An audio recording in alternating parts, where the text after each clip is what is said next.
নমস্কার, আপনাদের সকলকে স্বাগত জানাই চ্যানেল রূপা মুখার্জিতে। ওয়েস্ট বেঙ্গল স্কুল সার্ভিস কমিশনের অ্যাসিস্ট্যান্ট টিচার SLST বাংলার আমরা সিলেবাস অনুযায়ী আলোচনা করছি। আজ আমাদের আলোচনার বিষয় সন্ধি। সন্ধি সম্পর্কে অল্প বিস্তর আমরা কিছু গুরুত্বপূর্ণ তথ্য জেনে নেব, যেমন সন্ধি কত প্রকার, কাকে বলে, সংজ্ঞা, উদাহরণ ও কতগুলি নিয়ম আছে।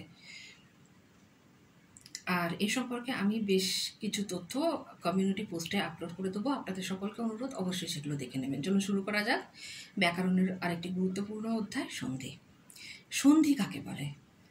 পরস্পর সন্নিহিত দুই ধ্বনির মিলনকে বলা হয় সন্ধি।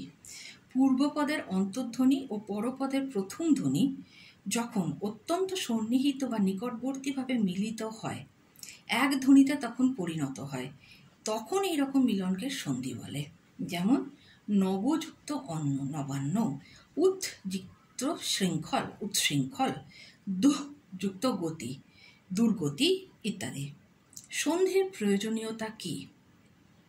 উচ্চারণের সুবিধার জন্য এবং ভাষা যাতে শ্রুতিমধুর হয় সেই কারণে সন্ধির প্রয়োজনীয়তা রয়েছে। যেমন পর এবং অধীন শব্দ দুটিকে আলাদা আলাদা উচ্চারণ করলে শুনতে ততটা ভালো লাগে না, কিন্তু পরাধীন বললে শব্দটিকে চট করে বুঝতেও সুবিধা হয় এবং শোনার পক্ষে ও উচ্চারণের পক্ষেও সমানভাবে সুবিধাজনক।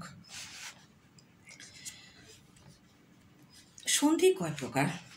সন্ধি মূলত দুই প্রকার, স্বরসন্ধি ও ব্যঞ্জন সন্ধি। এছাড়া আর কি সন্ধি আছে? এছাড়া আছে বিসর্গ সন্ধি, যদিও বিসর্গ সন্ধিকে অনেকে ব্যঞ্জন সন্ধিরই অন্তর্ভুক্ত বলে মনে করেন। তাহলে চলুন শুরু করা যাক যে স্বরসন্ধি কাকে বলে, তার উদাহরণ কি কি। পরস্পর সন্নিহিত দুইটি স্বরসন্ধি মিলিত হয়ে যখন একটি স্বরবর্ণতে পরিণত হয় এবং সে একটি স্বরধ্বনিতে পরিণত হয়, তখন তাকে বলা হয় স্বরধ্বনি। যেমন নব বা নরযুক্ত ইস, নরেশ। অযুক্ত দীর্ঘ ই সমান সমান এ। বিদ্যাযুক্ত আলয়, বিদ্যালয়। অযুক্ত আ সমান সমান আ। এই যে নিয়মগুলো, এগুলি মনে রাখাই সব থেকে গুরুত্বপূর্ণ।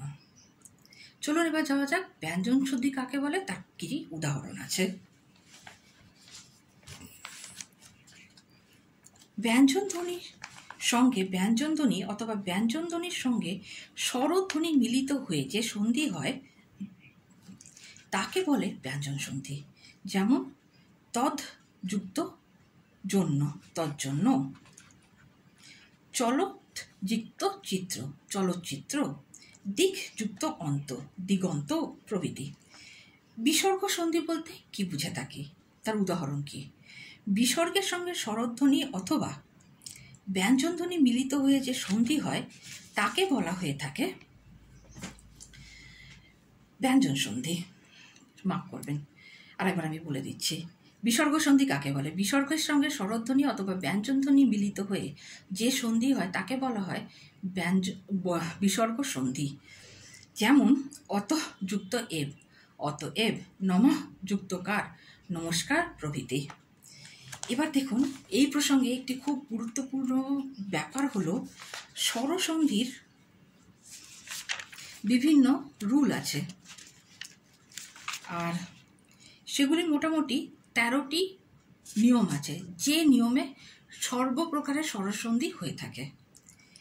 আর ব্যঞ্জন সন্ধির 18টি নিয়ম আছে, যে নিয়ম মেনে ব্যঞ্জন সন্ধি হয়ে থাকে। সন্ধির ক্ষেত্রে আমাদের সন্ধি কাকে বলে, কয় প্রকার, কি কি, তাদের সংজ্ঞা, তাদের সংক্ষিপ্ত কিছু উদাহরণ আমাদের মনে রাখতে হয়। দেখা হচ্ছে পরের ভিডিওতে। আজকে তাহলে এই পর্যন্তই। ধন্যবাদ, নমস্কার।